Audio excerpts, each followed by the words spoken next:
De l'Okavango, au Botswana, se dresse l'île de Dead Tree Island. Ces terres riches en eau sont couvertes de verts pâturages. Un territoire fortement convoité.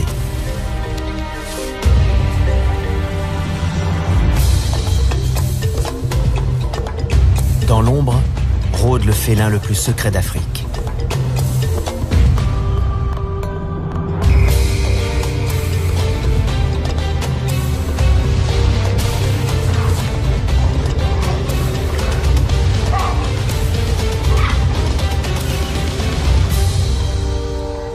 Contraints de partager le même territoire, 3 léopards vivent une cohabitation de plus en plus difficile. Liée au rythme des saisons, cette vie commune est source de tensions et de conflits et va déboucher sur un drame.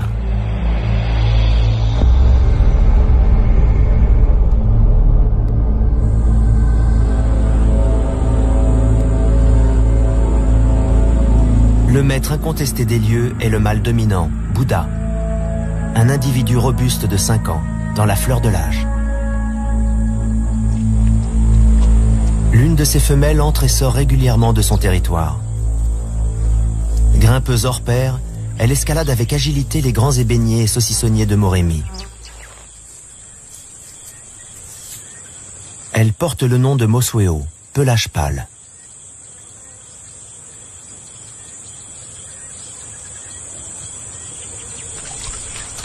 Tipa, leur fils de 3 ans, flirte avec le danger au sein du territoire de ses parents.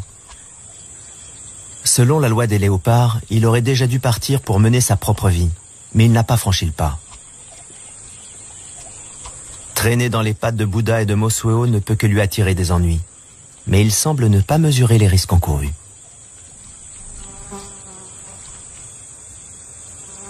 Récemment, un événement est venu chambouler la vie de Mosweo. Elle vient tout juste de donner naissance à 2 petits.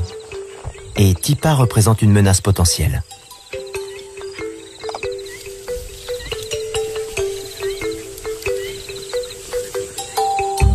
La portée émerge du terrier soigneusement dissimulée. Jusqu'à présent, la mère s'en est bien tirée. Cet été, les proies ont été abondantes.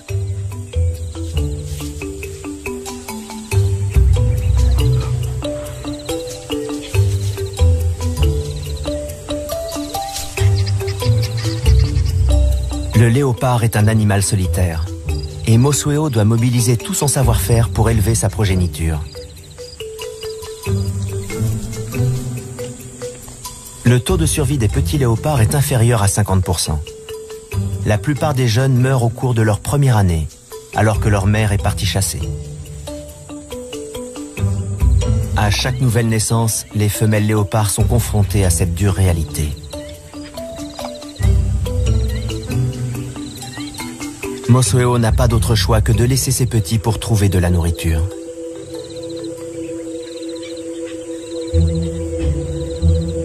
Tipa est le seul survivant de sa précédente portée. C'est aujourd'hui un jeune adulte, mais il continue de traîner près du terrier et de fréquenter les chemins familiers de son territoire natal.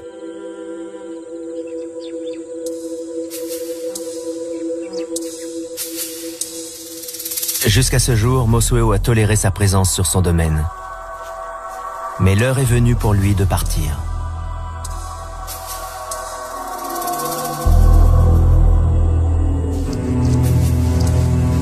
Mosweo s'est lancée sur le sentier de la guerre. Elle avance d'un pas décidé, la queue dressée vers le haut.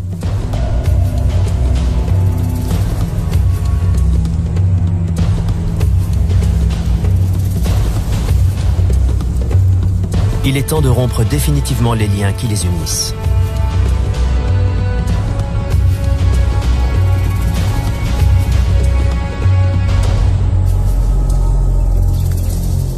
Mosweo marque son territoire près de l'arbre de Tipa.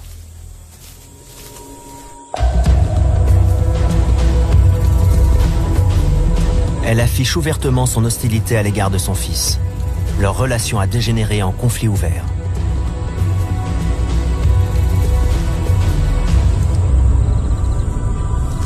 Tipa porte encore les blessures subies lors d'un précédent combat. Bien qu'il dépasse sa mère en taille, il reste relativement docile. Il finit par s'éloigner à contre-cœur, mais il continue imprudemment à rôder aux abords du territoire de sa mère.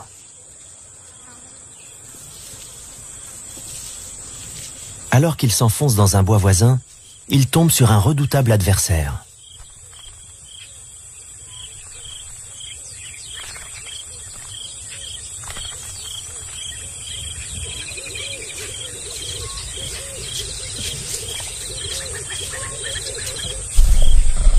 L'odeur des félins l'avertit du danger.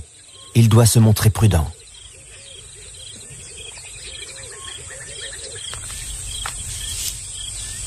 Ses premiers jours passés en territoire inconnu sont périlleux. Le jeune Tipa est extrêmement vulnérable. Les lions sont les principaux prédateurs du léopard. Non seulement ils tueraient un bébé, mais ils arracheraient un à un les membres de Tipa. Celui-ci doit les contourner sans un bruit. La menace qui pesait sur ses petits étant écartée, Mosweo peut désormais se concentrer sur son activité de prédilection, la chasse.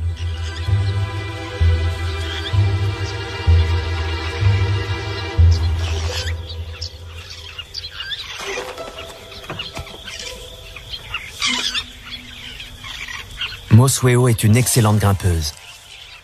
Elle aime se poster à 7 ou 8 mètres au-dessus du sol.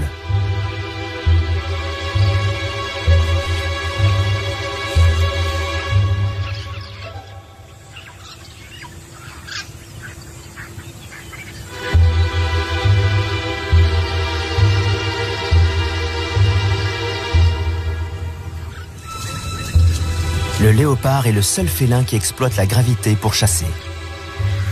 Mosweo est experte en la matière.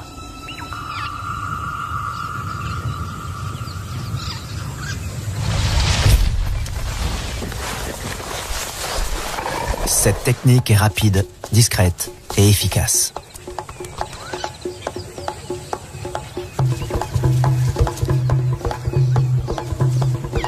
Mais les cris d'alarme de l'impala ont trahi la présence du prédateur dans la forêt.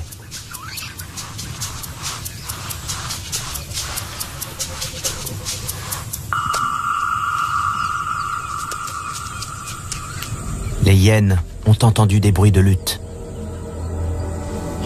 Mosweo doit cacher son butin avant d'être repéré. Les hyènes chassent en meute. Elles sont fortes et agressives. Qui plus est, elles tuent les petits léopards. Mosweo doit éviter à tout prix qu'elle ne découvre son terrier.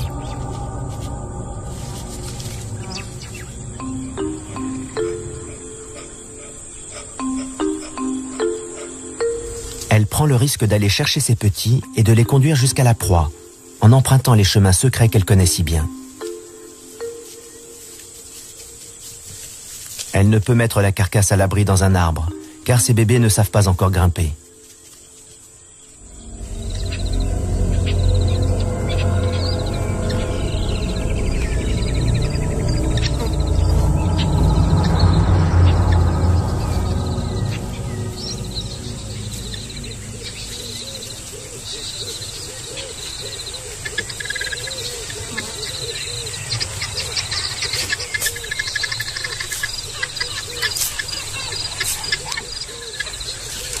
Sur le sol, la petite famille est exposée au danger. Rester dissimulé est sa seule option.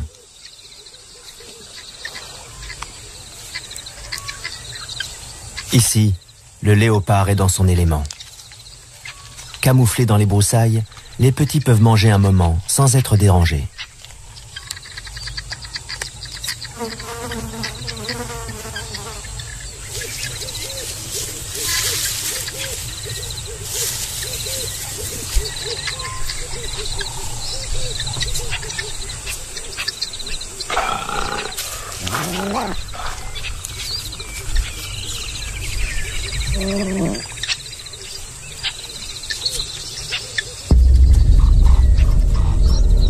hyènes ont senti l'odeur de la viande.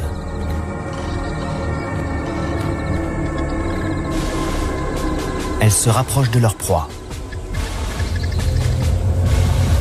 Mosweo doit agir rapidement et résolument. Son plan est de détourner l'attention des hyènes et de les attirer assez loin pour permettre à ses petits de s'éloigner.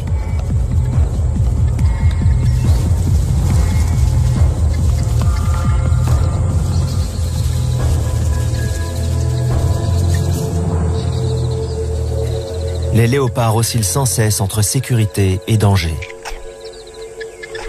Et si les individus solitaires parviennent à un équilibre parfait, les mères doivent parfois consentir à des sacrifices, comme de laisser les hyènes s'emparer de leur butin.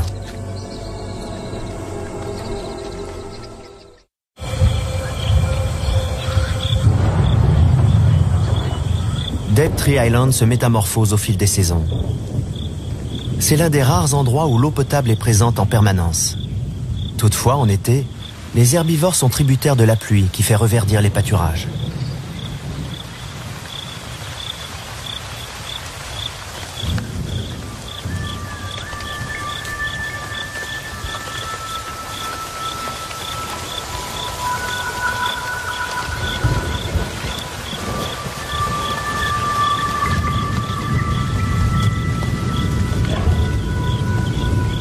Les effets de ces précipitations se font sentir à travers tout le delta et au-delà.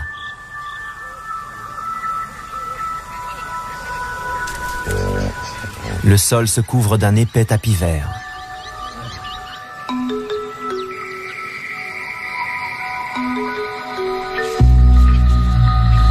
Les feuilles poussent, les bourgeons éclatent, l'herbe surgit. Les animaux quittent la forêt et s'éparpillent dans les plaines alluviales environnantes.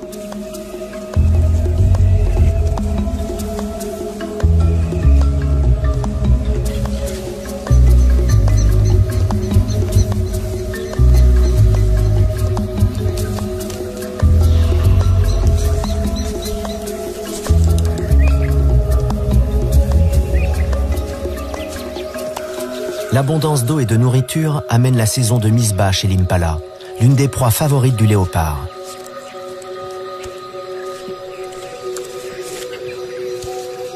Les naissances interviennent à l'époque la plus favorable en termes de nourriture et de protection. Les petits, leur mère et le troupeau subissent ainsi un stress moins important.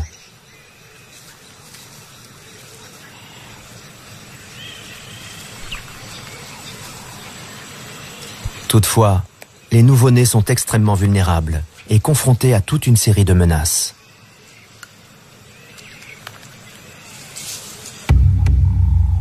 L'île abrite un autre chasseur expert, le python de Seba.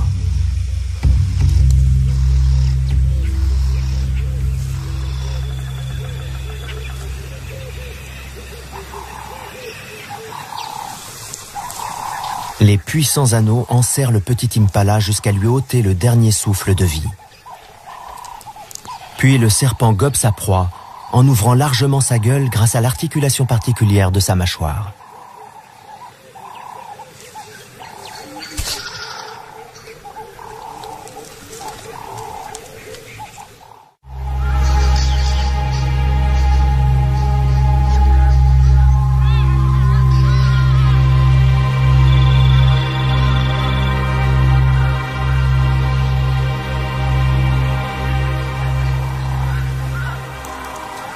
Les troupeaux d'impala itinérants constituent une source fiable de nourriture.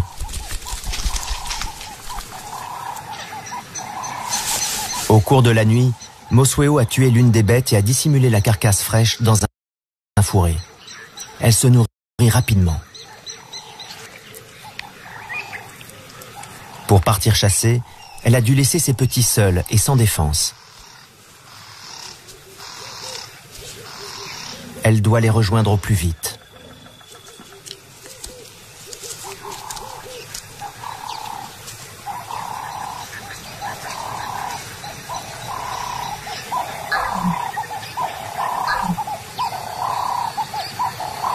Alors qu'elle s'approche du terrier, Mosweo sent le danger.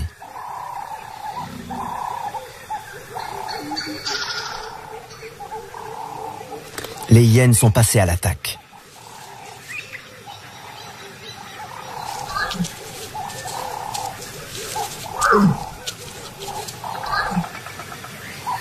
La mère émet des grognements sourds et brefs, uniquement destinés à ses petits.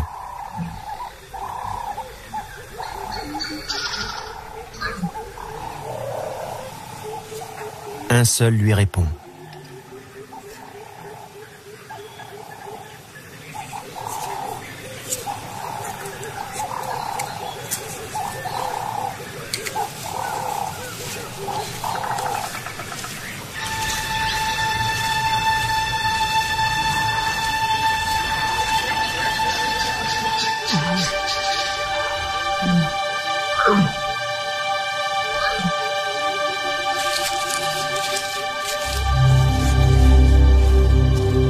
Le cauchemar de toutes les mères s'abat sur Mosueo.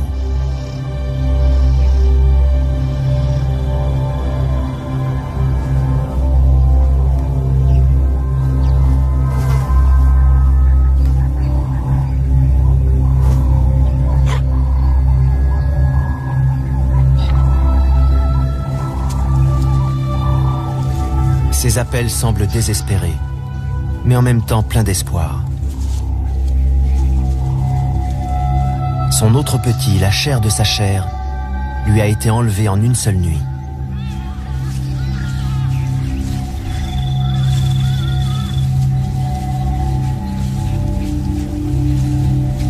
Elle n'a pas d'autre choix que de se remettre en route.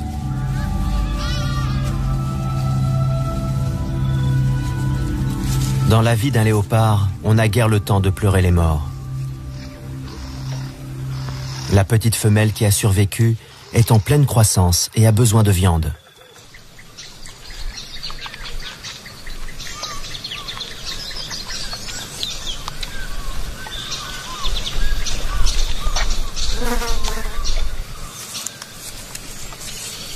Son bien-être dépend de la connaissance approfondie qu'a sa mère de cette partie du delta.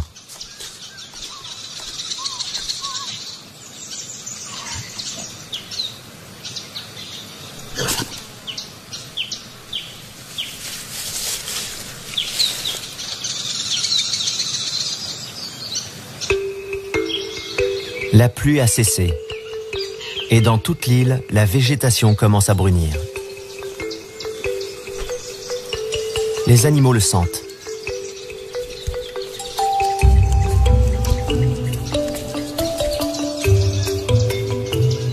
Les saisons déterminent les modèles de comportement. Chaque espèce réagit à sa manière.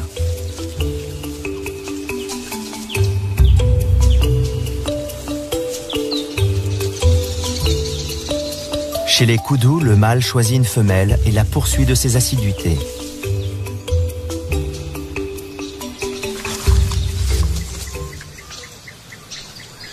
Tipa est embusqué dans les broussailles. Il s'est égaré et se retrouve sur son territoire d'origine. Tout à leurs amours, les koudous sont inconscients de la menace.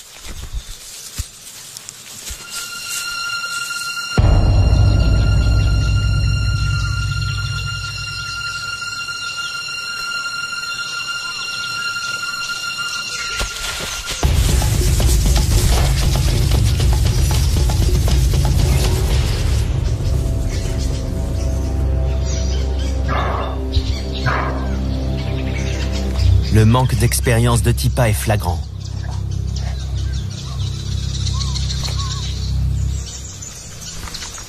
Peut-être est-il encore trop jeune pour réaliser qu'il ne devrait pas gaspiller son énergie à essayer d'atteindre l'inaccessible. Il ne fait pas le poids face à un animal de la taille d'un koudou.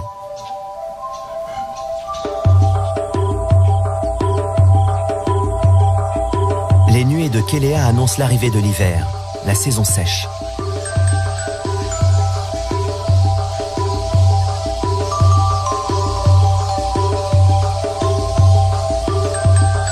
Attirés par la présence permanente de l'eau, de nombreux animaux gravitent autour de l'île.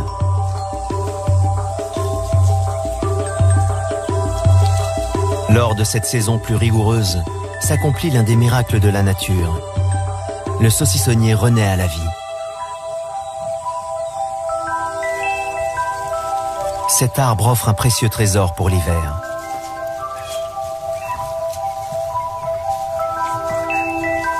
Des fleurs remplies de nectar. Un délice pour les babouins qui boivent à même le calice rouge cramoisi.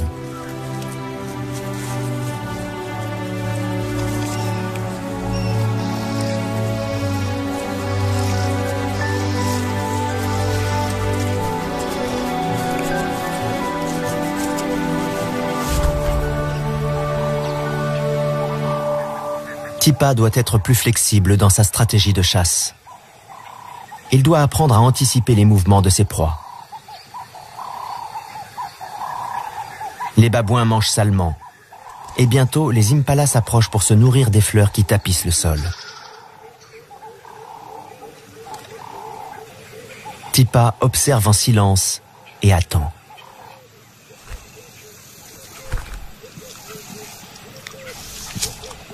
Il faut que l'impala s'approche.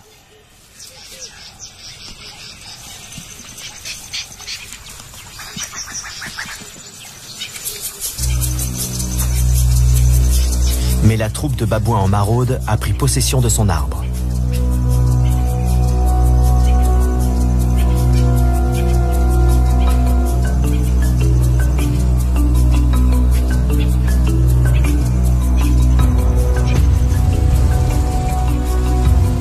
Tipa n'a pas la force de Bouddha, et les singes ne toléreront pas sa présence.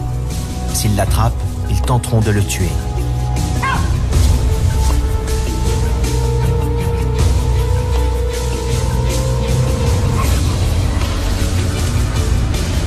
Il ne peut risquer un affrontement. Une blessure pourrait lui coûter cher.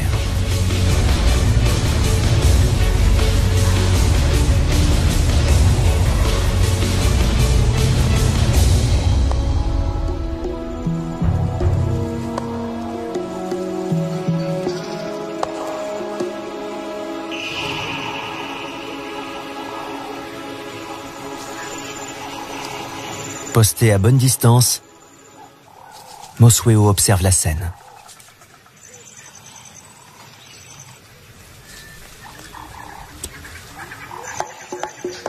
Soudain, son regard se porte sur la proie de Tipa. Silencieusement, elle se met en chasse.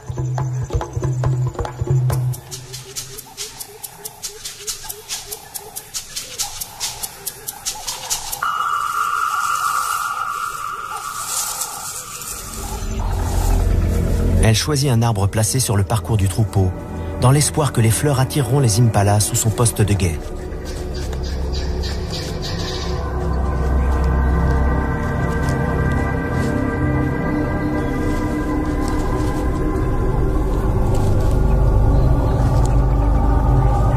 Mosweo fait preuve d'une grande patience. Elle observe les mouvements des antilopes et identifie sa proie.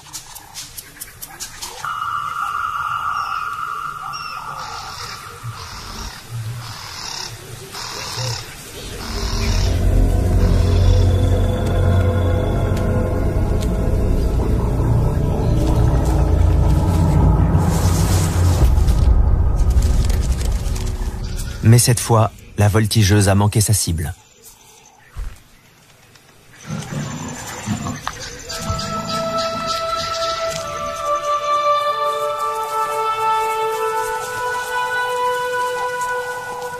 Elle est désormais démasquée et les impalas la surveillent de près.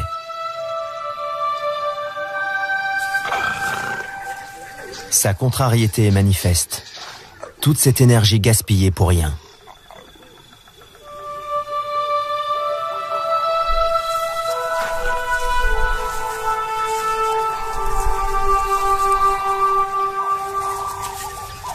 Mais elle doit poursuivre son chemin.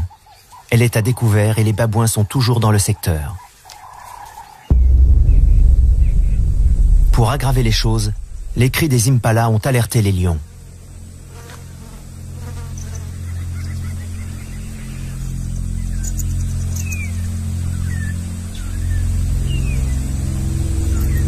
Mosweo doit jouer au chat et à la souris pour regagner son terrier, sans en dévoiler l'emplacement.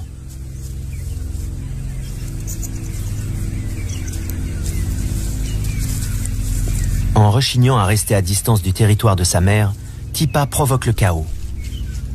Ses tentatives maladroites pour chasser ont multiplié les pressions sur Mosweo.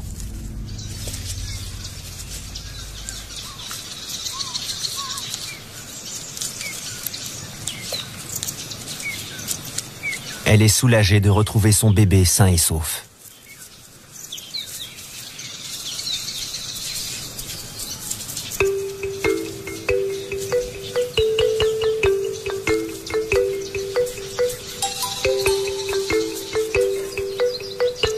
Elle décide de s'installer dans un nouveau terrier.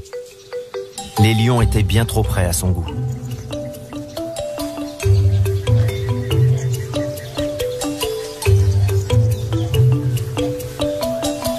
Désormais âgée de 5 mois, la petite femelle affirme son caractère.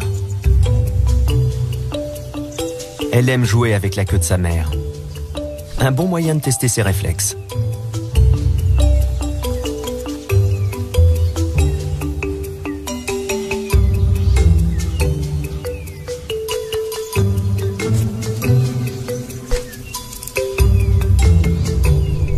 Dissimulée dans les herbes sèches, Mosueo se repose.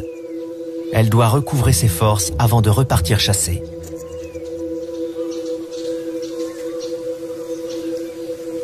Pour l'heure, tout se passe bien pour la mère et sa petite. Elles sont en sécurité dans le nouveau terrier.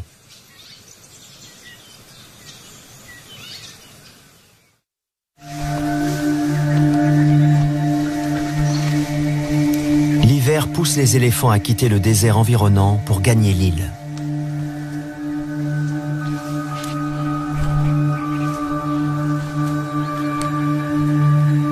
Les coqs de Lechwe s'y rassemblent également. L'eau est leur allié. Dans ces trous d'eau, ils sont à l'abri de la plupart des prédateurs. Ils sont plus gros que les impalas, mais constituent des proies potentielles pour un grand félin comme Bouddha.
Les coqs se retournent et observent leur assaillant.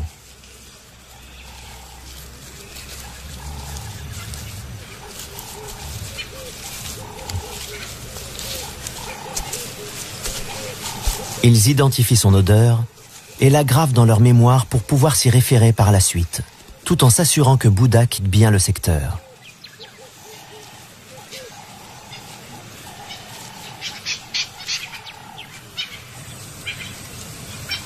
Avec l'arrivée de l'hiver, Mosueo doit parcourir de plus grandes distances et franchir les plaines dégagées pour trouver les fourrés dont elle a besoin pour chasser.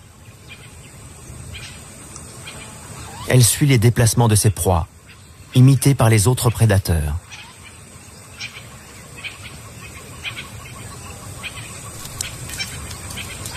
Pour un léopard, un changement de territoire est toujours risqué. Mais Mosueo a tout fait de trouver un arbre dans un secteur qui lui plaît.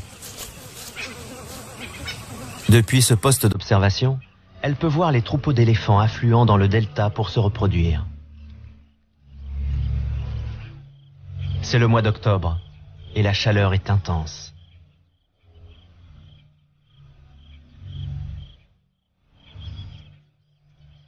Les eaux pluviales qui avaient apporté la vie dans la région se sont presque évaporées.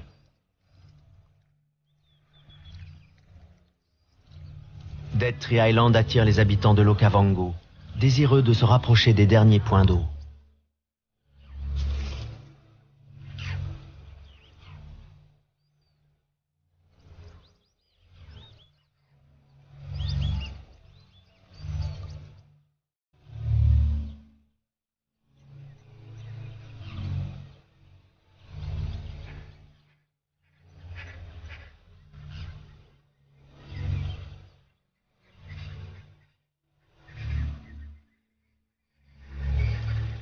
De ces réserves d'eau dépend à présent le sort d'une foule d'animaux.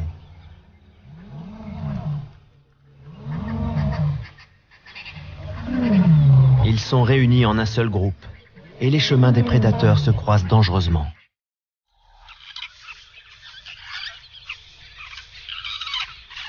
La petite de Mosueo est parvenue à un âge où elle commence à pousser plus loin ses explorations.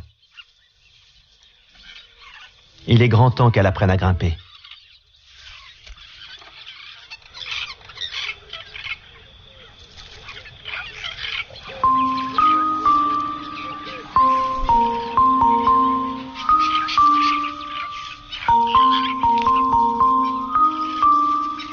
Un peu mal assurée, elle tente d'atteindre des cratéropes fléchés.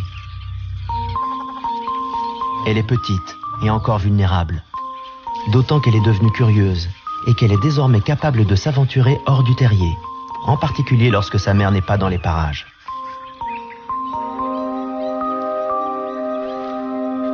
Mosueo est partie chasser très loin.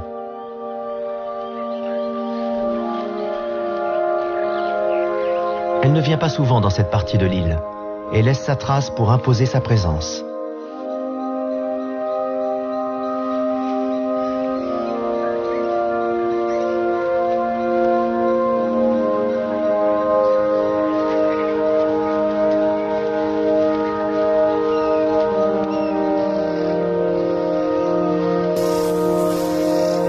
Elle s'avance dans une plaine ouverte où 2 chacals à flancs rayés furettent à la recherche de nourriture. En cette rude saison, Mosueo tire profit de toutes les occasions qui s'offrent à elle.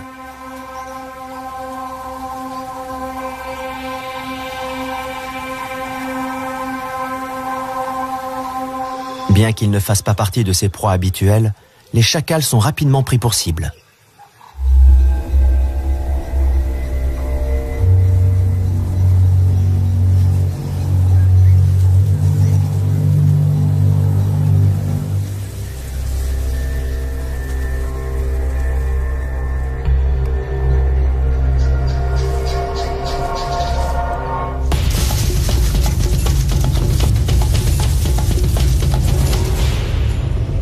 Mais ce sont des animaux malins et capables de pointes de vitesse impressionnantes.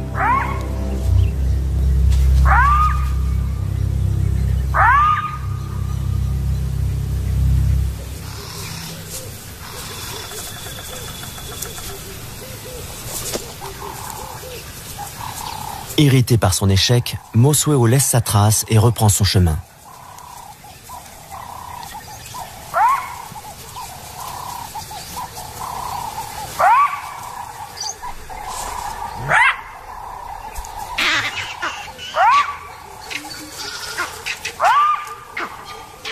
Aux aboiements des chacals font écho les cris des singes verts qui se font entendre dans le lointain. Ces cris d'alerte inquiètent Mosueo. Ils proviennent de la zone où se trouve le terrier.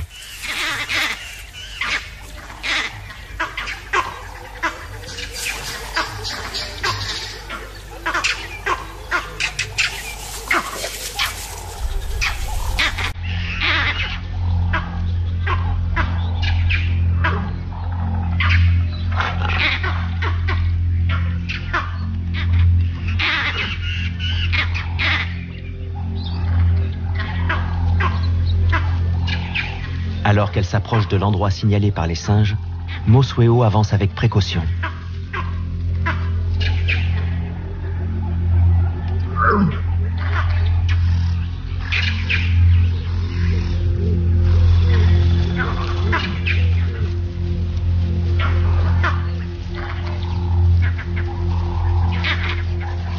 Elle se met à fouiller le secteur. C'est alors qu'elle découvre le drame.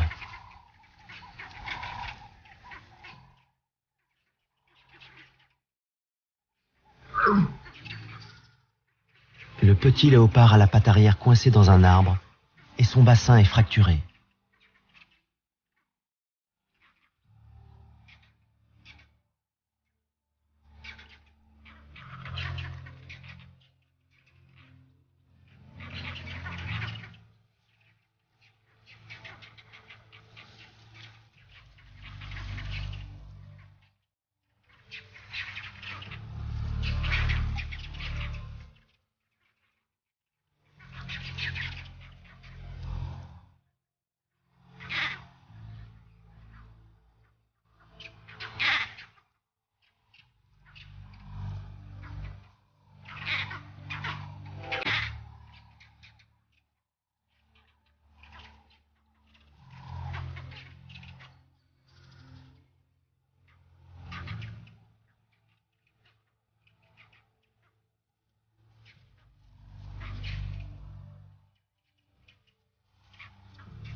Aucune de ces tentatives ne peut aider son deuxième et dernier bébé.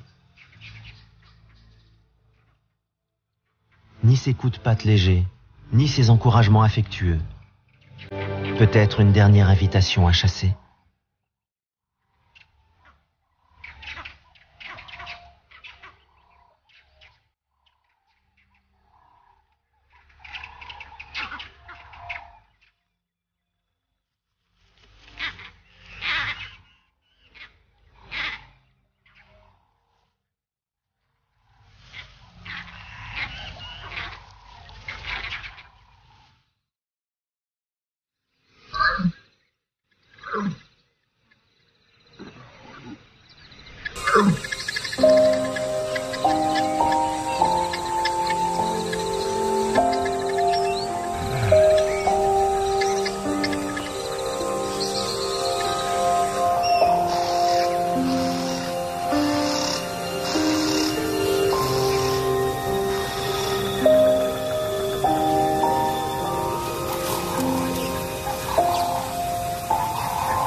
Sa voix se fait presque implorante.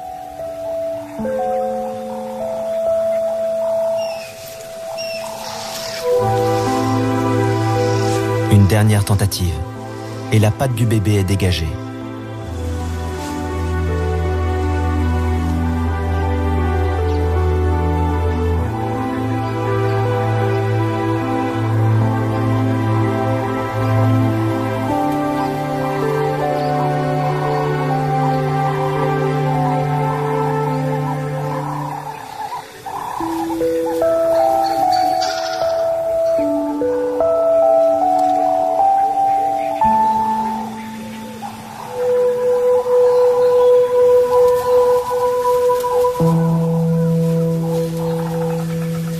Mais Mosweo ne peut plus rien faire.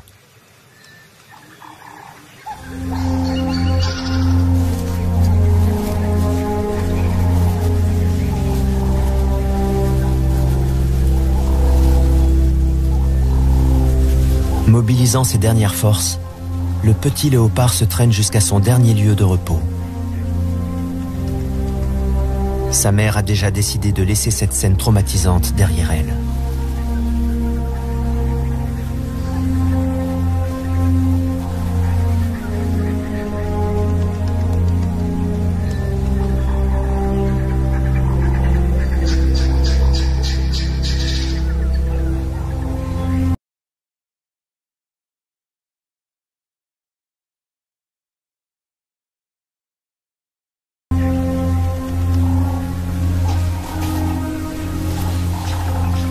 En se frottant contre un arbre, Mosweo semble vouloir effacer la douleur.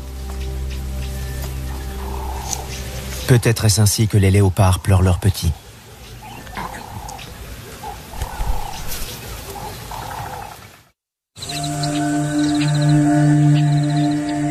La chaleur monte. La pluie ne va pas tarder. Bouddha parcourt des territoires inexplorés. Il a décelé une odeur intéressante. Un effluve qu'il ne peut s'empêcher de trouver irrésistible.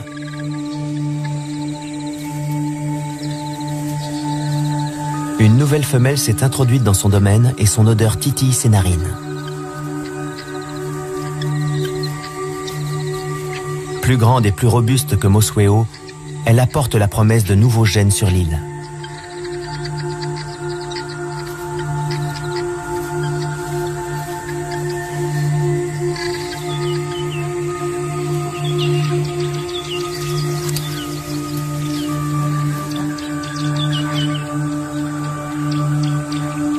Resté à distance, Mosweo observe la nouvelle venue avec inquiétude.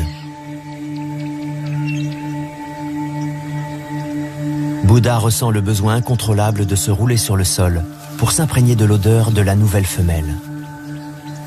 Car cette odeur si particulière est celle d'une femelle en chaleur.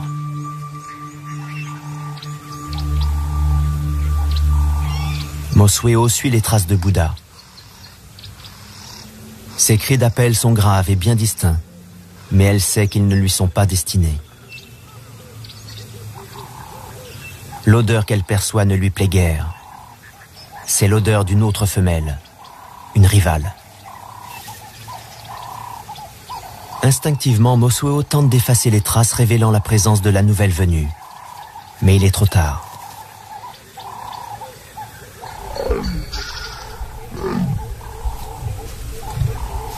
À son tour, Bouddha émet un signal à l'attention de sa future partenaire.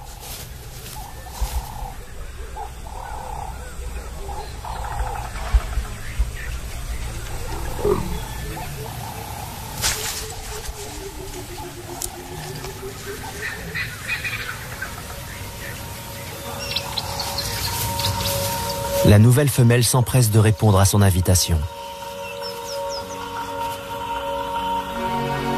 Mosweo bat en retraite. Ses efforts sont vains.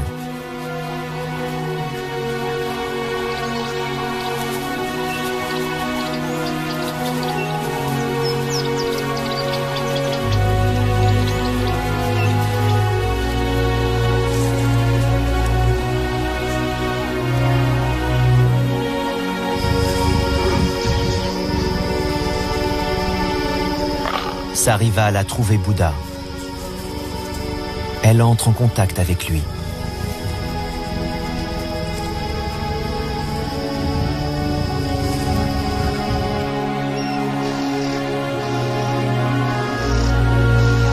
Mosweo quitte l'endroit où elle a donné naissance, peut-être pour chercher un autre territoire et un nouveau partenaire.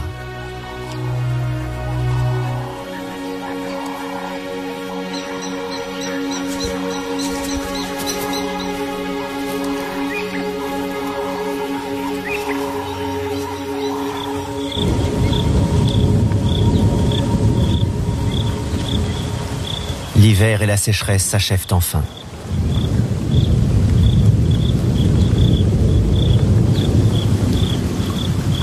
Le changement de saison déclenche chez Bouddha le besoin de se reproduire.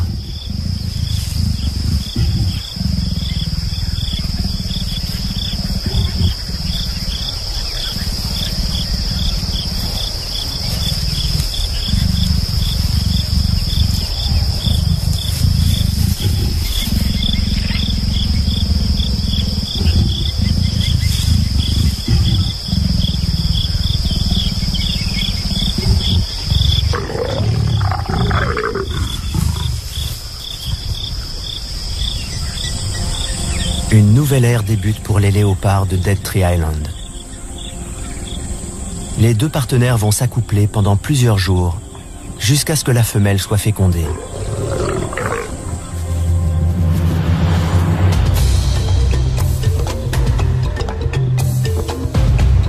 La tragédie a fait place à l'espoir, et la nature offre un visage plus accueillant. Bouddha est satisfait du travail accompli. À l'aube d'une nouvelle saison fructueuse, l'héritage des léopards de Dead Tree Island a été préservé.